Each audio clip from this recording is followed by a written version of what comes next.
بسم اللہ الرحمن الرحیم۔ السلام علیکم ناظرین، میں ہوں فیاض راجہ اور آپ دیکھ رہے ہیں آپ کا اپنا یوٹیوب چینل۔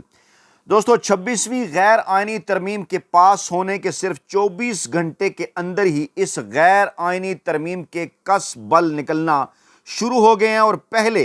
جلدی میں غیر آئینی طریقے سے جعلی ووٹوں سے یہ ترمیم پاس کروائی گئی، پھر ترمیم میں کمزوریاں اور نقائص سامنے آ گئے، اور اب اپوزیشن کی جانب سے، یعنی اپوزیشن کی سب سے بڑی جماعت پاکستان تحریک انصاف کی جانب سے 12 رکنی پارلیمانی کمیٹی کا حصہ بننے سے صاف انکار نے تمام تر معاملات کو مکمل طور پر ساکت کر دیا ہے۔ یعنی اب اس غیر آئینی ترمیم کے ذریعے نئے چیف جسٹس کی تعیناتی ایک سوالیہ نشان بن گئی ہے۔ آئینی قانونی ماہرین کا کہنا ہے کہ اگر 12 رکنی کمیٹی مکمل نہیں ہوتی تو اس ترمیم کے اندر ایسا کوئی ذکر نہیں ہے کہ باقی بچ جانے والی جو 8 یا 9 رکنی کمیٹی ہے وہ بھی یہ فیصلہ کر سکتی ہے، کیونکہ کمیٹی کا مکمل ہونا لازم ہے۔ تھوڑی دیر پہلے پاکستان تحریک انصاف کی جانب سے اس بڑے فیصلے کا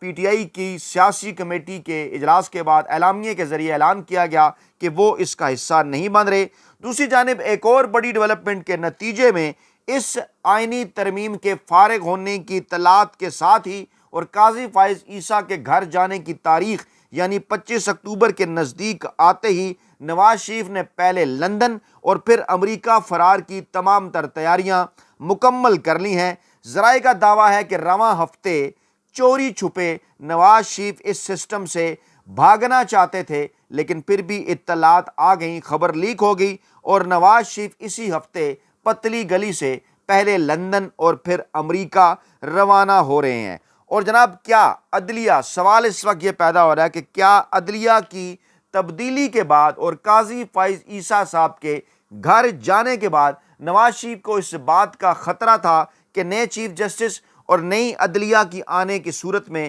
کیا ان کے خلاف جو کرپشن کیسز ہیں وہ ایک بار پھر کھل جائیں گے؟ صورتحال جناب ہو چکی ہے بڑی انٹرسٹنگ، اور پاکستان تحریک انصاف کے ساتھ ساتھ جماعت اسلامی نے بھی اس آئینی ترمیم کو، اگلے غیر آئینی ترمیم کو اگلے چند دنوں کے اندر چیلنج کرنے کا فیصلہ کر دیا ہے۔ وکلا تحریک بھی شروع ہونے والی ہے۔ کراچی بار کی جانب سے بھی اس غیر آئینی ترمیم کو مکمل طور پر مسترد کر دیا گیا۔ آئینی ترمیم کے خلاف تحریک چلانے کا اعلان اور یوم نجات منانے کا اعلان 25 اکتوبر کو وکیل رہنما حامد خان، جن کا تعلق پاکستان تحریک انصاف سے ہے، ان کی جانب سے یہ اعلان کیا گیا، اور انہوں نے کہا کہ انٹرا پارٹی الیکشن کیس میں نظرثانی درخواست خارج کرنے کا جو قاضی فائز عیسیٰ کا فیصلہ ہے اس سے بھی ہم چیلنج کرنے جا رہے ہیں 25 اکتوبر کے بعد، یعنی قاضی فائز عیسیٰ صاحب کے گھر جانے کے بعد۔ انہوں نے کہا کہ آئینی ترمیم کے خلاف ہم تحریک بھی چلائیں گے اور 25 اکتوبر کو یوم نجات بنائیں گے،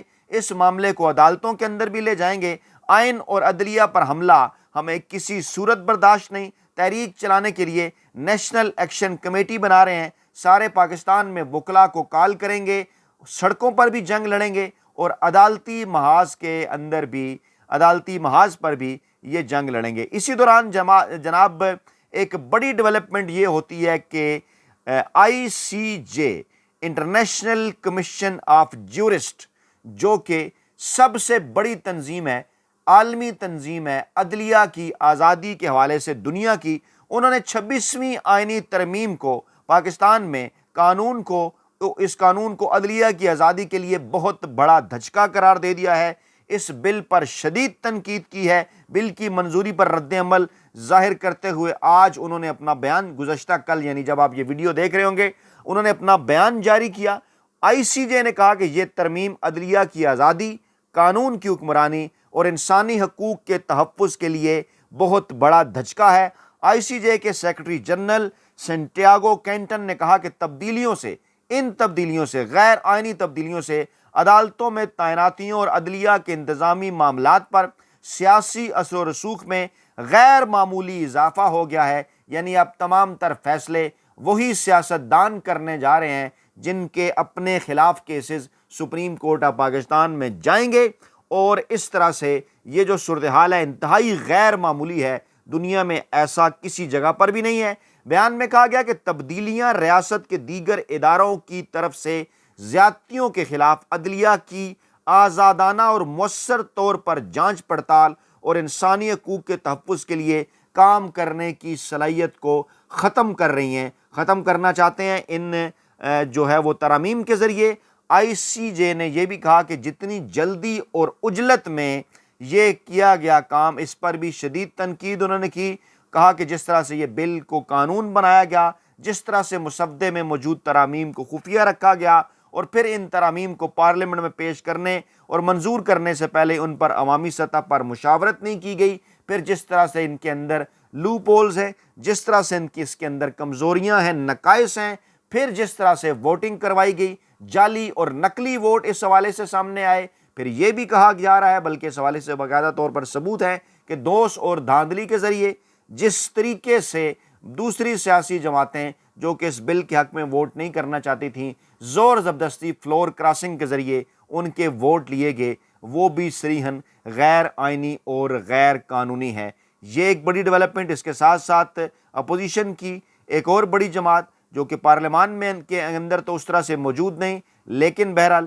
موجود تو ہے، جماعت اسلامی، اس نے 26ویں آئینی ترمیم چیلنج کرنے کا اعلان کر دیا۔ امیر جماعت اسلامی حافظ نعیم الرحمان نے کہا کہ ترمیم نے پاکستان کے جمہوری اور عدالتی سیاہ باب میں اضافہ کیا ہے، ہم آئینی ترمیم پر قانونی نظر ثانی کرنے جا رہے ہیں۔ جماعت اسلامی سمجھتی ہے یہ کسی ایک پارٹی کا نہیں بلکہ پورے ملک و قوم کا معاملہ ہے۔ میرٹ پر پہلے چیف جسٹس کا تقرر ہونا تھا، اب یہ کام پارلیمان کرے گی، جو کسی صورت میرٹ پر نہیں ہوگا۔ ہم وکلا سے مشورہ کر کے عدالتی کارروائی کے لیے قدم اٹھانے جا رہے ہیں۔ اور کل بھی انہوں نے یہ بات کی تھی، انہوں نے کہا تھا کہ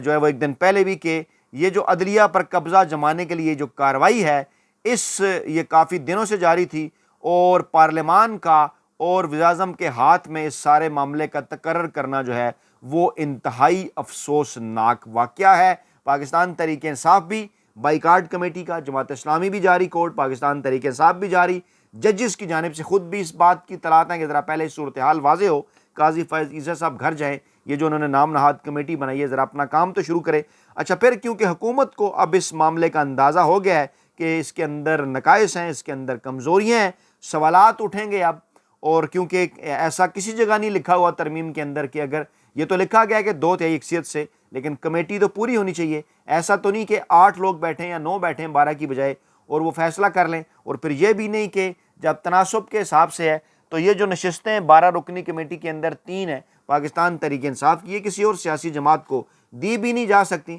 یعنی نقائص کھل کر سامنے آ گئے اور پتہ بھی چل گیا کہ فیورٹ اس وقت حکومت کے کون ہیں۔ تو بلی تھیلے سے باہر آئی اور موصوف خواجہ آصف صاحب خود ہی بول پڑے، انہوں نے کہا کہ تاثر یہ دیا جا رہا ہے کہ جسٹس یحییٰ آفریدی جو ہیں وہ نون لیگ کے فیورٹ ہیں، ہم انہیں چیف جسٹس لگانا چاہتے ہیں۔ ایسا کوئی معاملہ نہیں، ابھی تک ہم نے چیف جسٹس کے نام کے اوپر کوئی فیصلہ نہیں کیا، کمیٹی بیٹھے گی تو وہ فیصلہ کرے گی۔ یعنی خواجہ آصف صاحب پاکستانی قوم کو نواز شریف، حامد میر اور قاضی فیض عیسیٰ صاحب سمجھتے ہیں، ایسا ہرگز نہیں ہے۔ اچھا، دوسری جانب جناب یحییٰ آفریدی، ایک ٹیکنیکل معاملہ ہے، ان کی جو مدت ملازمت ہے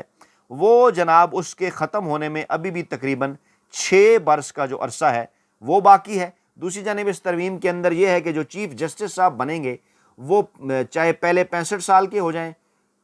اور یا پہلے ان کی جو ہے وہ مدت 3 برس کی پوری ہو جائے تو اس وقت وہ ریٹائر ہو جائیں گے۔ تو اب ایسی صورتحال ہے کہ جو ہے وہ ان کی ڈیٹ آف ریٹائرمنٹ یعنی 65 سال والی وہ عمر بھی پہلے نہیں آ رہی، انہوں نے ریٹائر ہونا ہے جناب 2030 کے اندر کسی وقت جا کے، بلکہ ایگزیکٹ ڈیٹ میں آپ کے سامنے رکھتا ہوں، تو جو تاریخ بنتی ہے ان کی 22 جنوری 2030، یعنی ابھی تقریباً 5.5 سال ہے، اور اگر ان کو چیف جسٹس بنا دیا جاتا ہے تو 3 سال بعد یہ ریٹائر ہو جائیں گے۔ تو کیا یحییٰ آفریدی صاحب 6 سال کا اپنا جو ان کا ٹینیور ابھی باقی ہے بطور سپریم کورٹ کے جج کے، وہ اس کو جاری رکھنے کی بجائے 6 ماہ سروس کرنے کی بجائے کیا وہ چیف جسٹس بن کر پہلے جو ہے وہ گھر چلے جائیں گے 3 سال بعد، یعنی اپنی جو اصل ان کی ریٹائرمنٹ ہے، مدت ملازمت ہے ان کی عمر کے حساب سے، اس سے 3 سال پہلے بھی۔ تو یہ بھی ایک بہت بڑا لطیفہ ہے کہ کیوں کر یہ بھی ان کے پاس آپشن ہے۔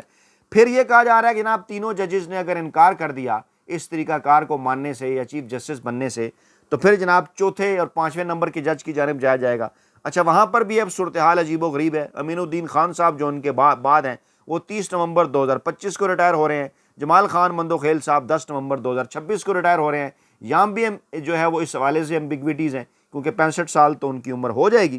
تو کہنے کا یہ مطلب ہے کہ نقائص ہیں ان ترامیم کے اندر کمزوریاں ہیں، ان کو چیلنج کیا جا رہا ہے۔ صرف 3 سے 4 دنوں کی گیم ہے، 96 گھنٹے اگلے انتہائی اہم ہیں، اگلے 4 دن، یعنی کہ آپ جب یہ ویڈیو دیکھ رہے ہیں تو 22 اکتوبر تو ہو چکا، 23، 24، 25، یعنی 25 کو قاضی صاحب گھر جائیں گے، 26 کو عدلیہ کے اندر نیا سورج طلوع ہونا ہے، 26 کی صبح حلف اٹھانا ہے آئینی اور قانونی طور پر منصور علی شاہ صاحب نے۔ اس کے بعد اس آئینی ترمیم کے جو مستقبل ہے، بلکہ یہ جو غیر آئینی ترمیم ہے اس کے جو مستقبل ہے اس کا بھی جناب فیصلہ ہو جائے گا۔ اور اس وقت صورتحال کیا ہے کہ پتری گلی سے نواز شریف کے لندن اور پھر امریکہ فرار ہونے کی اطلاعات ہیں، اور وہ جو کہا کرتے تھے کہ ہم ووٹ کو عزت دو کا نعرہ لگاتے ہیں، ووٹ کو عزت دیں گے، ان کو چند دن پہلے بھی وہ جانا چاہ رہے تھے تو روکا، کس نے روکا؟ اسٹیبلشمنٹ نے روکا۔ سب کو اس بات کا اندازہ ہے ترمیم کس کے کہنے کے اوپر لائی جا رہی ہے، تو جناب ان کو پھر اسٹیبلشمنٹ نے روک بھی لیا،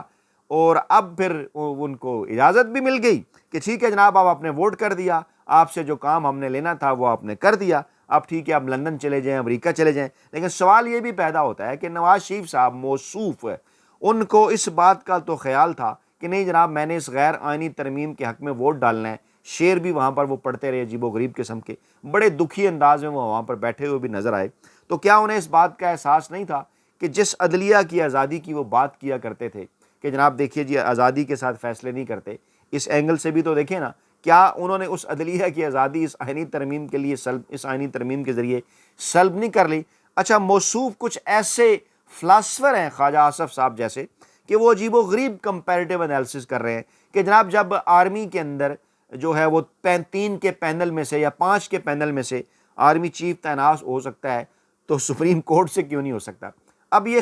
خواجہ آصف صاحب ملک کے وزیر دفاع ہیں، وہ عمران خان صاحب کہتے ہیں نا کہ ایک تو یہ جاہل ہیں، اوپر سے پھر یہ پڑھتے بھی نہیں ہیں، انہیں اس چیز کا اندازہ بھی نہیں کہ کیسے آپ بنانا اور ایپل کا کمپیریزن کر رہے ہیں۔ ارے موصوف خواجہ آصف صاحب جو آرمی چیف صاحب ہیں، وہ ذیلی ادارہ ہے وزارت دفاع آپ کی حکومت کے انڈر، ایک ادارہ ہے آپ کی حکومت کا، وہ اس کے سربراہ ہیں۔ اب اس کو چھوڑیے کہ معاملات کس طرح سے ہیں، کیا ہے پاکستان میں کیسے ادارہ ایکٹ کرتا ہے، کس طرح سے کون کس کا باس ہے، لیکن بہرحال آرمی چیف صاحب وزیر اعظم کی میٹنگ میں بیٹھے ہوتے ہیں نا، حکومتی پالیسیاں کسی بھی حوالے سے جو بنتی ہیں، خارجہ پالیسی یا امن و امان، اور یا پھر جناب جو ہے وہ دفاعی پالیسی، بلکہ اب تو اکنامک پالیسی، زرعی پالیسی، اس کے اندر بھی وہ شامل ہیں، آپ کے ساتھ بیٹھے ہوتے ہیں۔ تو کیا خواجہ آصف صاحب اس سوال کا جواب دیں کہ چیف جسٹس صاحب بھی کبھی وزیر اعظم کے ساتھ حکومت چلانے کے لیے میٹنگ کا حصہ ہوا کرتے ہیں؟ تو کیا بات آپ کر رہے ہیں کہ اگر آرمی چیف کی تعیناتی پینل میں سے ہو سکتی ہے تو سپریم کورٹ کے چیف جسٹس کی کیوں نہیں ہو سکتی؟ بھائی سپریم کورٹ پاکستان کے آئین اور قانون کے تحت ایک آزاد اور خود مختار ادارہ ہے۔ پاکستان آرمی ایک آزاد اور خود مختار ادارہ نہیں ہے، انہوں نے جو بھی فیصلے چاہے وہ خود ہی کرتے ہوں، آپ سے پتہ نہیں کرواتے، لیکن آپ کے اپروول چاہیے ہوتا ہے نا انہیں، اپروول کے لیے تو چاہے لوگوں کو دکھانے کے لیے آپ کے پاس تو بھیجتے ہیں نا، وہ آپ کے پاس ہی آتا ہے نا۔ یہاں آپ وزارت قانون کے انڈر لے کر آ رہے ہیں سپریم کورٹ آف پاکستان کو کہ وہ نام بھیجے گی اور چیف جسٹس بھیجیں گے اور وزارت قانون آگے ٹورے گی، اور پتہ نہیں، مطلب کوئی شرم ہوتی ہے، کوئی حیا ہوتی ہے آپ کے اتنے الفاظ کے اندر؟ دنیا کی کس ملک کی عدالتوں کے اندر جو سپریم کورٹ کے چیف جسٹس ہیں وہ سیاستدان اس طرح سے اپائنٹ کیا کرتے ہیں، اس قسم کی کمیٹیاں بنا کر اپنے ہاتھ کے اندر اختیارات رکھ کے؟ یعنی کیا عجیب آپ مثال دے رہے ہیں کہ ادھر بھی او بھائی سپریم کورٹ آف پاکستان نے غیر جانبدارانہ طریقے سے فیصلے دینے ہیں، عوام وہاں انصاف لینے جاتے ہیں۔ آپ کیا آرمی کے اندر، اسٹیبلشمنٹ کے اندر کیا کوئی کیسز لگتے ہیں عام عوام کے؟ کیا وہاں پر کوئی آئینی کیسز کا فیصلہ ہوتا ہے، سیاسی کیسز کا فیصلہ ہوتا ہے، جو ہے وہ کرمنل دیگر کیسز کے کیا وہاں پر فیصلے ہوتے ہیں کہ آپ کمپیرزن کر رہے ہیں؟ تو جناب اس وقت سٹھیا چکے ہیں، مکمل طور پر یہ حکومت سٹھیا چکی ہے۔ آئینی ترمیم غیر آئینی انداز سے غیر آئینی ترمیم تو انہوں نے کر لی، لیکن اب انہیں لینے کے دینے پڑنے جا رہے ہیں اگلے 4 سے 5 دنوں کے اندر، اور اس لیے اس قسم کی خبریں آ رہی ہیں کہ نواز شریف صاحب نے کہا جناب مجھ سے جو کام آپ نے کروانا تھا نا، ووٹ شوٹ ڈلوانا، وہ میں نے ڈال دیا ہے، اب جناب میں ہو رہا ہوں پتلی گلی سے فرار۔ لیکن پاکستانی عوام اس طرح سے انہیں پتلی گلی سے فرار نہیں ہونے دیں گے۔ مطلب یہ نہیں کہ پاکستانی عوام انہیں ایئرپورٹ پر روکیں گے، چلے تو وہ جائیں گے، لیکن جو تاریخ کے پنوں میں جو کہتے ہیں نا نواز شریف صاحب کا جو نام آ چکا ہے نا، اس غیر آئینی ترمیم میں جو ان کا مکروہ کردار تھا، اسے پاکستانی قوم نہیں بھولنے جا رہی، اور اتنی آسانی سے وہ نواز شریف صاحب کو نہیں چھوڑیں گے۔ انہیں نواز شریف صاحب کو جو ہے وہ پاکستانی عوام ایسے فرار اس معاملے کے اوپر نہیں ہونے دے گی۔ اور دوسری جانب سپریم کورٹ آف پاکستان کے جو ججز ہیں 12 کے متعلق کہا جا رہا ہے تعداد بڑھ بھی سکتی ہے، کیونکہ یہ بھی کہا جا رہا ہے کہ یہ آفریدی سمیت کچھ دیگر ججز بھی منصور علی شاہ صاحب کے ساتھ اس معاملے پر کھڑے ہو سکتے ہیں، کیونکہ گردن اپنی کسی کے ہاتھ میں دینے والی بات ہے، چاہے جو بھی چیف جسٹس بنے کام کرنا اس کے لیے مشکل ہو جائے گا۔ تو اندازہ ہے سپریم کورٹ آف پاکستان کے جج صاحبان کو اس لیے ایک بہت بڑا رد عمل یہ بتایا گیا ہے کہ ایکسپیکٹ کرنا چاہیے اسٹیبلشمنٹ کو، اور اس حوالے سے ججز مناسب وقت کا انتظار کر رہے ہیں۔ اپنا بہت خیال رکھیے گا، دعاؤں میں یاد رکھیے گا۔ نئی ویڈیو کے ساتھ جلد حاضر ہوں گے، اللہ نے کے بعد۔